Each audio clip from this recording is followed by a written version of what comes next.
the legislation would ban the sale of all SPR oil to China, as well as, or any Chinese-owned companies, as well as companies owned by Russia, Iran, North Korea, or really any other U.S.-sanctioned country. Welcome to Reporter's Notebook, where we talk to the Washington Examiner's top journalists about the stories breaking on their beats. I'm Jim Antle, and I'm joined today by energy and environment reporter Breanne Deppisch. Breanne, Senators Ted Cruz and Joe Manchin have been collaborating regarding the Strategic Petroleum Reserve, kind of going against the Biden administration on this one. Talk about what they're trying to accomplish. Yes, absolutely. So they worked together to try to ban the sale. Actually, the Senate approved it. So, yeah, the legislation would ban the sale of all SPR oil to China, as well as, or any Chinese-owned companies, as well as companies owned by Russia, Iran, North Korea, or really any other U.S.-sanctioned country. This is obviously as President Biden's 180 million barrel sale last year, the largest single-time drawdown of the SPR, really has set off criticism and concerns about the status of the SPR. Right. Yeah, and there are national security concerns, both related to SPR specifically, and also just the perception that that oil being sold to hostile foreign regimes. Exactly. And opponents have kind of poked some holes in this. Chris Murphy, who spoke out against the legislation, noted that while the U.S. does sell oil, obviously, to foreign countries, we sell roughly 83 million barrels per year. He noted that about just 2% of that, or 2 million barrels, was sold to China from the SPR last year.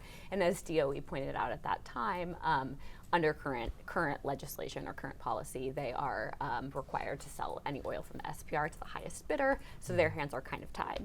So the legislation hopes to change that. We'll see what President Biden does or does not do.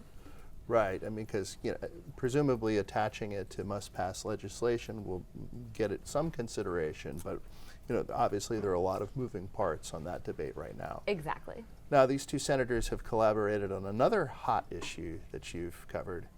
Yes, gas stoves. They have. They collaborated on the Save Our Gas Stoves Act, and that obviously that would ban any federal movements to prohibit gas stoves, and would also kind of restrict the Energy Department from passing its current proposed rule that it has admitted would ban roughly about 50% of gas stoves or new gas model stoves in U.S. homes. So, U.S. climate envoy John Kerry has made a trip to China. Climate is on the agenda. What is the status of these talks? What is Kerry trying to accomplish? Yes, so Kerry spent 3 days in China. He was meeting with his counterpart, and he also met with the Chinese vice president. He's the latest in a series of 3 U.S. administration officials that have sort of launched this flurry of diplomacy to China.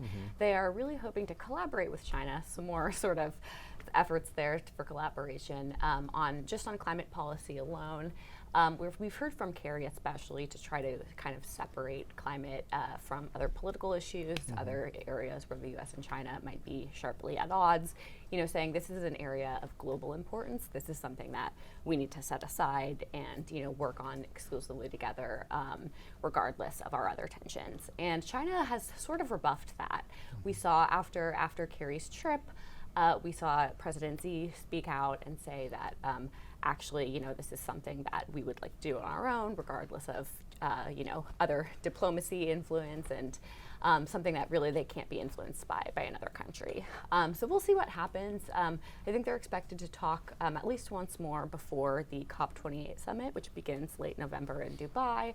So lots to watch on that front. And if Xi travels to San Francisco later this year for the Asia Economic Summit, he could meet with Biden there. So there is a window. We'll see how much progress is made or not made.